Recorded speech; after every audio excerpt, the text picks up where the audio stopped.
Do you know how much you spent last month? Do you have a written budget?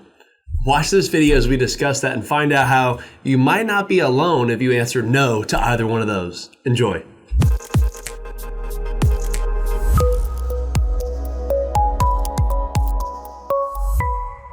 Welcome to the channel. I'm Logan Sadler. Thanks for stopping by for this Financial Beat YouTube channel video. And we're going to have a good one here for you. So as we talked about in the opener there, I wanted to talk a lot in this video about budgeting or expenses or really just a monthly budget, so to speak, in general. Now, again, I'm Logan Sadler. I'm the host of the channel here. I am a financial advisor out here in California, and our specialty is really helping clients get to and through retirement. So most of our clients are typically in transition to retirement or starting to plan for retirement.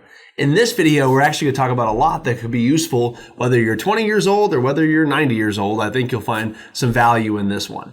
So I want to talk about a survey from Intuit, and in that they were talking about, how many people out there have a budget, so to speak, right? So actually 65% of people, according to the survey, do not know how much they spent last month. Right. So when you listen to that, that's pretty shocking, right? And some of you might be thinking, well, how could people do that? I know exactly what I spend. And some of you might be thinking, well, you're right. I don't know how much I spent last month, right? So from the survey, maybe a majority of you. Now, one thing I always like to talk about when you're building a retirement income plan, I always tell people the income plan really is the foundation of any good and successful retirement plan. But a lot of the income plan really can't be created until we know what type of budget do we have or what type of expenses do we need to cover in retirement? Now, again, even those of us that might be 25 years old or 30 years old and we're building out a retirement plan or even building out a monthly plan there as far as our new job we just got, maybe a raise we just had, or maybe a bill we got to get paid off. I think a lot of that really does start with what do we have that's incoming? What do we have that's outgoing?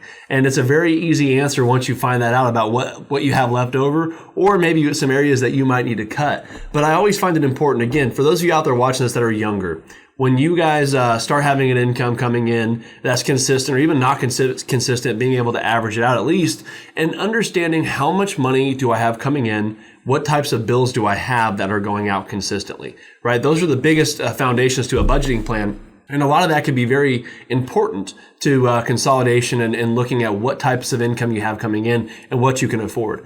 Not having a budget is one of those things that could be extremely painful in a lot of areas, as well as for a lot of us out there that might be planners or worriers. It might actually also be very concerning and add extra stress that you might not need to have, right? So I always talk about people that are younger. Sometimes they'll say, hey, I got this really great job opportunity, but I might have to take a pay cut to accept that job. I'm not sure if I could afford it, right? Well, if you had a budget, you would know, well, if the job's paying me $5,000 a month and my expenses are, $3,000 a month, well, obviously, yeah, you probably still can still afford it, might be able to cut back on some other areas and get by just fine.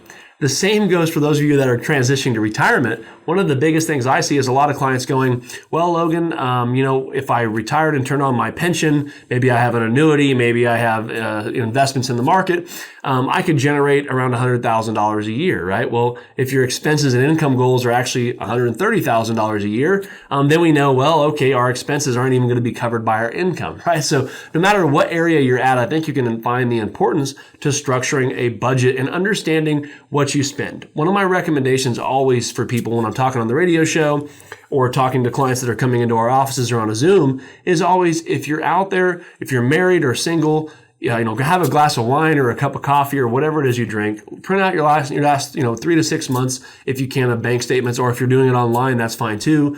And kind of go through each category, maybe different types of expenses that you have that are reoccurring, like gas, electric bills, phone bills, and things like that, and really kind of organize what do you spend on an average month. And I think some of you might be shocked the areas you might be able to maybe increase savings or maybe even reduce some of these unnecessary bills or cut down in some areas that might affect the budget. So I think just some overall good information there about budgeting. Again, just wanted to give you a quick little insight there, which I read this article and it was quite shocking. And 65% of people, approximately, according to the survey, don't know what they spent last month. So if you're one of those people, definitely take the initiative here and jump on board and start looking at what expenses you have going out, what income you have coming in, and getting started. So hopefully we gave you some good pointers there. And if you haven't yet, go ahead and click subscribe, or go ahead and jump over and check out some of our other videos where you're bound to find some good information that might pertain to you. I'm Logan Sadler. Again, thanks for stopping by.